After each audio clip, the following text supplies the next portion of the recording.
আসসালামু আলাইকুম। আমাদের হাই স্কুলে আজকে ইলেকট্রিক কাজ করতেছি।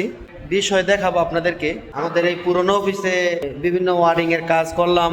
এই সম্পূর্ণ লাইট ফ্যান সবগুলো ওয়ারিং করলাম। আগে ওয়ারিং করা ছিল, এগুলো ডিস্টার্ব ছিল, লাইন ছুটা ছিল, সবগুলোই কাজ করলাম। একটা বিষয় দেখাবো এই কারণে ভিডিও করা।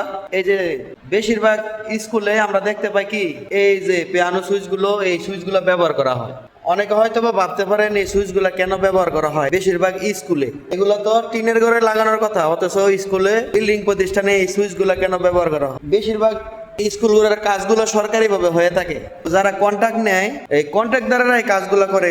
বিল্ডিং রুমে তো বিল্ডিং এর সুইচ লাগানোর কথা, কিন্তু এই সুইচগুলো লাগায় কন্ট্রাক্টররা টাকা বাঁচানোর জন্য। এই পিয়ানো সুইচ গুলা মাত্র 20 টাকা 25 টাকা করে কিনা, এই কারণে এই সুইচ গুলা লাগাই দেয়। আসলে এখানে যত টাকা খরচ আর ওই সুইচ গুলা বেশি একটা পার্থক্য না, অল্প টাকা কিছু বাঁচানোর জন্য কাজটা করে থাকে। তো দেখতে পারতেছেন এই সুইচ গুলা কিন্তু বেশি নষ্ট, বেশি ডিস্টার্ব করে, ঘন ঘন লাইনে ডিস্টার্ব করে কিছুদিন পর পর। আর বিল্ডিং এর সুইচ গুলা একবার লাগাই দিলে 5-10 বছর হাতও দেওয়া লাগে না। তো এটাই দেখানো ছিল আপনাদেরকে, সুইচ গুলা কেন বিল্ডিং রুমে, কেন ঘরের সুইচ, পিয়ানো সুইচগুলো ব্যবহার করা হয়। আশা করি বুঝতে পেরেছেন। ধন্যবাদ। আসসালামু আলাইকুম।